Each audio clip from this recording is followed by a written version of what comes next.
tiempo dijo Jesús a sus discípulos: si alguno de vosotros tiene un amigo y viene durante la medianoche para decirle: amigo, préstame 3 panes, pues uno de mis amigos ha venido de viaje y no tengo nada que ofrecerle. Y desde adentro el otro le responde: no me molestes, la puerta está cerrada, mis niños y yo estamos acostados, no puedo levantarme para dártelos. Si el otro insiste llamando, ya os digo que si no se levanta y se los da por ser amigo suyo, al menos por la importunidad se levantará y le dará cuanto necesite. Pues así os digo a vosotros: pedid y se os dará, buscad y hallaréis, llamad y se os abrirá, porque quien pide recibe, quien busca halla, y al que llama se le abre. ¿Qué padre entre vosotros, cuando el hijo le pide pan, le dará una piedra? ¿O si le pide un pez, le dará una serpiente? ¿O si le pide un huevo, le dará un escorpión? Si vosotros, pues, que sois malos, sabéis dar cosas buenas a vuestros hijos, cuanto más vuestro Padre Celestial dará el Espíritu Santo a los que se lo piden. Palabra del Señor. Otras veces ya os he hablado comentando este Evangelio de hoy, por eso hoy prefiero dedicar esta pequeña reflexión al santo cuya memoria la Iglesia celebra esta mañana. Me refiero a San Juan 23. Hablar de San Juan 23 es hablar de un santo, está canonizado. Esto es lo primero. Habrá quien le guste mucho, habrá quien no le guste nada. Es un santo, está canonizado. Personalmente, aunque viví y nací en su pontificado, pero no le conocí personalmente como sí a sus sucesores. Se le conocía, y creo que con justicia, como el Papa Bueno. Este fue el título que le dio el pueblo, el Papa Bueno. Un hombre de una gran bonomía, de una gran bondad natural, con infinidad de anécdotas, a cual más simpáticas, ¿no? Pero quizá Juan 23 va a estar siempre unido a la figura, al acontecimiento del Concilio Vaticano II, que fue convocado por él y murió apenas empezado. O sea, después de la primera sesión del concilio. Las sesiones duraban 3 o 4 meses, se hacían en el otoño. Después de la primera sesión murió y fue sustituido como vicario de Cristo por Pablo VI, que fue el que llevó a la conclusión el Concilio Vaticano II. Juan XXIII convocó el concilio con una idea. La palabra era aggiornamento, una palabra italiana que no tiene fácil traducción al español. La traducción más ajustada sería puesta al día, poner al día, aggiornar, poner al día. Poner al día no solamente en informarte qué está pasando, ponme al día, ¿no? Cuéntame, sino poner al día en el sentido de actualizar o modernizar. Esta palabra encierra, por lo tanto, un gran peligro. Modernizar, actualizar, ¿con respecto a qué? Con respecto a qué, al mundo. Modernizar en el sentido de mundanizar, poner al día en el sentido de hacer que la Iglesia se acomode al mundo. Ese es el riesgo, y sin duda este riesgo estuvo siempre presente en las distintas sesiones del Concilio Vaticano II. Pero no es lo que quería el Papa Juan. Él, junto a la palabra aggiornamento, utilizó otro concepto: ir a las fuentes, ir a la raíz, volver a la primitiva Iglesia. O sea, modernizar la Iglesia, ponerla al día, pero siendo fieles a la raíz apostólica, a la raíz de la palabra de Dios, de las enseñanzas de los apóstoles e incluso de la tradición. Se olvida, por ejemplo, que Juan XXIII es el que hace un documento insistiendo en la necesidad del latín. O sea, mucha modernización en el sentido que se entiende no tendría cuando insiste en la necesidad de que se estudie latín en los seminarios. Bueno, es decir, el Papa siempre tenía en la mirada que la Iglesia tiene que actualizarse, el mundo cambia, hay nuevas situaciones, por ejemplo, la valoración de la mujer, la valoración de la ecología. Bueno, pero que tiene que ser fiel a sus raíces. Y ahí es donde se produce el gran debate en el Concilio Vaticano II.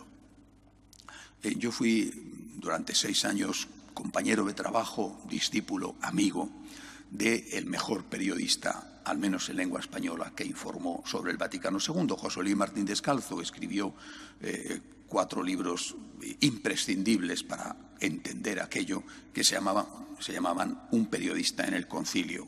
Libros imprescindibles porque él vivió el concilio trabajando, ya era sacerdote, pero trabajando como periodista desplazado en Roma. Y después tuve la oportunidad de hablar muchas veces largo, tendido con él sobre el concilio y su desarrollo. Y recuerdo algunas cosas que él me decía. El concilio se prepara de una manera, se hace de otra y se aplica de otra. Se prepara con una idea. Cuando llegan al concilio hay algunos que están muy bien organizados, podríamos llamarles, por poner un apelativo, los progresistas o los liberales, por poner un apelativo. Estaban muy bien preparados desde todos los puntos de vista, organizados, con un verdadero lobby y además con las ideas muy claras de lo que querían conseguir. Mientras que la mayoría de los padres conciliares, el concilio está formado por todos los obispos del mundo, la mayoría de los obispos pues no tenían un plan, iban con la mejor buena voluntad y fácilmente eran llevados hacia donde querían ser llevados por los que estaban organizando extraoficialmente el concilio. Bien, por lo tanto, preconcilio, concilio y después posconcilio. Pero durante el concilio, sobre todo cuando ya viene el Papa Pablo VI y toma las riendas del pontificado, durante el concilio se produjo una cosa, repito, me lo contaba de viva voz Martín Descalzo en su momento. Se produjo una cosa que fue el diálogo, llamémosle así porque no era propiamente un diálogo, entre Pablo VI y esta mayoría progresista que era la que estaba llevando el concilio y la que quería aprobar determinados documentos. Un concilio es deliberativo, es decir, un concilio tiene valor cuando sus conclusiones son aprobadas por los padres conciliares, pero esas deliberaciones, esas conclusiones, esos documentos tienen que ser firmados por el Papa, si no, no valen. Entonces Pablo VI, cuando veía cómo estaba desarrollándose todo, advertía a estos que estaban organizando de facto el concilio y les decía, esto yo no lo voy a firmar. Vosotros podéis hacer lo que queráis, estáis convenciendo a la mayoría de los obispos, pero yo esto no lo voy a firmar.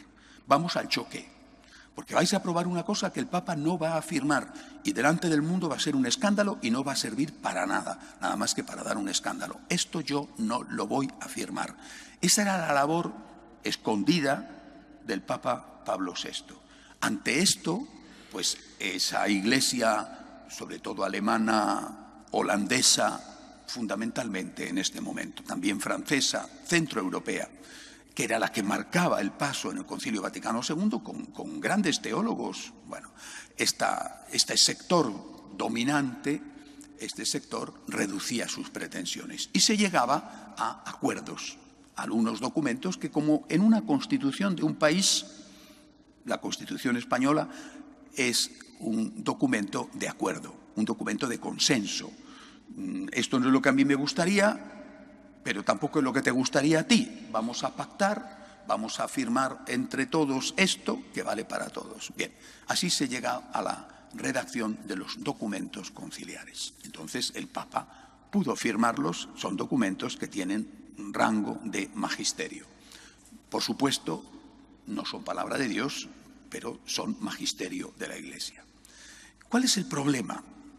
El problema fue la aplicación de esos documentos, que es lo que se ha llamado el postconcilio. El postconcilio se aplicó no siguiendo la letra de los documentos, sino siguiendo lo que se llamó el espíritu del concilio. El espíritu del concilio, que era una cosa evanescente. ¿Qué significa el espíritu? Aquí dice esto, la Lumen Gentium, la Gaudium et Spes, dicen esto. Y ahora usted me está hablando del espíritu del concilio. En el espíritu del concilio, aplicado por en determinados sitios por ese sector, digamos, progresista o liberal, el espíritu del concilio tenía muy poco que ver con la letra de lo aprobado en el concilio, es decir, lo que firmaron los padres conciliares, y en cambio tenía mucho que ver con las ideas de esa minoría que había manejado el concilio. Y el espíritu del concilio, tal y como ellos lo entendían, no era continuidad ni con la palabra, ni con, por supuesto, la tradición. Los concilios anteriores, incluido naturalmente el gran concilio al cual odian los progresistas, que es el Concilio de Trento. Nada que ver. Estábamos en una ruptura, no en una continuidad.